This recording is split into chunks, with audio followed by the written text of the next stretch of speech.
Marami nga po ang nagmamaliit ngayon sa nabuong lineup ng Washington Wizards. Para sa marami, puro injury prone nga daw ang mga player nila, kaya mababa agad ang expectation sa team na ito. Pero paano kung mali sila? Paano kung kapag naging healthy ang buong lineup, mas malakas pala sila kesa sa ine-expect ng karamihan? Tignan nyo naman kung sino-sino ang mayroon sila ngayon. Trae Young, Anthony Davis, DeAndre Ayton, AJ Bonsa, Alex Sarr at si Chris Middleton. Kaya ang malaking tanong, gaano nga ba kalakas ang bagong Washington Wizards kapag healthy ang lahat ng core? Ano-ano ang may tutulong ng bawat isa sa bagong lineup? Isa-isahin natin. Unahin natin si Trae Young. Si Trae Young nga ang pwedeng maging pangunahan playmaker ng team. Alam naman natin ang kakayahan nito pagdating sa scoring at paggawa ng play. Kaya nga niyang gumawa ng sariling tira, umatake sa depensa at maghanap ng open teammates. At malaking bagay ito para sa Washington dahil mayroon sila mga big man na pwedeng makinabang sa playmaking ni Trae Young. Imagine nyo ang pick and roll ni na Trae Young at Anthony Davis. Kailangan respetuhin ang depensa ang shooting ni Trae Young. Kapag lumapit ang dalawang defender kay Trae Young, pwedeng mahanap niya si Anthony Davis. Kapag umatras, pwedeng umatake si Trae Young o gamitin ang kanyang shooting.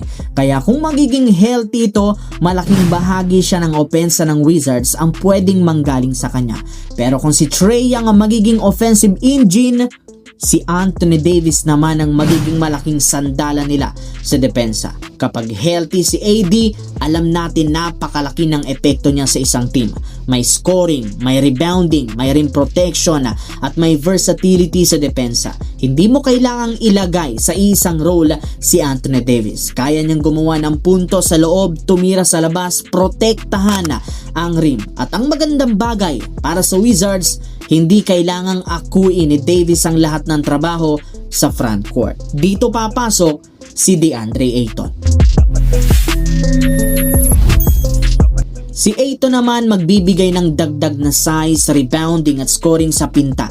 Kapag kailangan nila ng presensya sa loob, mayroon silang Ayton. Kapag kailangan nila ng rebound, mayroon silang Ayton. At kapag pinagsama mo ang physical presence ni Ayton at ang defensive ability ni Anthony Davis, nagiging very interesting ang front court ng Washington Wizards. Pero may isa pang player na hindi natin dapat kalimutan. Dito papasok si Alex Sarr. Si Alex Sarr naman, marami siyang pwedeng i-improve. May size, may length, may defensive potential at may kakayahang ma-develop bilang scorer. Noong rookie season niya, nag-average siya ng 16 points a game, 7 rebounds, kaya may ipinakita agad siyang potensyal. At kung mas magiging consistent siya sa offensive game, pwede siyang maging malaking bahagi ng future ng Washington Wizards. Kaya imagine nyo ang size ng Washington sa ngayon: Anthony Davis, DeAndre Ayton at Alex Sarr. Tatlong malalaking player na pwedeng gamitin depende sa matchup. At habang mayroon silang veterano na maaaring tumulong sa development ng young core, nandiyan naman ang bagong mukha ng prangkisa na si AJ Bonsa. Number 1 overall pick, at ito ang player na sobrang interesting panoorin. Hindi natin kailangang asahan na siya agad ang bubuhat sa team. Sa totoo lang, mas maganda para sa kanya na may mga veteranong kasama. May Trae Young na pwedeng mag-create ng opensa, may Anthony Davis na may championship experience, may DeAndre Ayton, may Alex Sarr. Ibig sabihin, hindi niya kailangang piliting gawin ng lahat. Maaari siyang unti-unting mag-adjust sa NBA, matuto sa mga veterano at hanapin ang role niya sa lineup. At syempre, mayroon silang isa pang malaking veteran piece. Dito papasok si Chris Middleton. Napakalaking bagay ng experience ni Middleton. Hindi na kailangan maging primary scorer siya para maging available.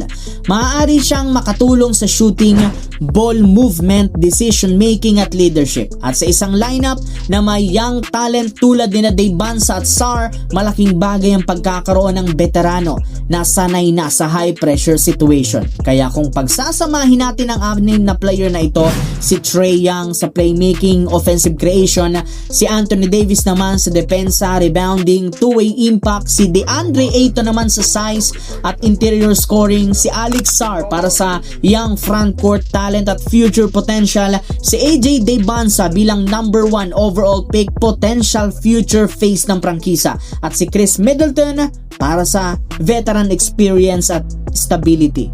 Nakikita nyo na hindi lang isang bagay ang mayroon ng lineup na ito. May opensa, may depensa, may size, may experience, at pero syempre andyan pa rin ang malaking tanong, ang kanilang pagiging available. Ito ang pinakamalaking concern ng maraming fans tungkol sa team na ito, dahil kapag pinag-uusapan ng ilang mga key player, talagang may injury concern. Kapag nag-click ang chemistry ng mga player na ito, pwedeng mas maging competitive ang Washington Wizards kaysa sa inaasahan ng karamihan. Hindi sinasabing championship contender agad sila, hindi rin natin masasabi na siguradong playoff na. Pero ang punto, wag nating maliitin ang team na ito, dahil sa talento na mayroon sila, may dahilan para maging competitive at contender ang bagong Washington Wizards. At kung magiging healthy ang core nila, pwedeng maging isa sila sa mga biggest surprises ngayong season. Gaano kalakas ang Washington Wizards kapag healthy sina Trae Young, Anthony Davis, DeAndre Ayton, AJ Daybansa, Alex Sarr at si Chris Middleton?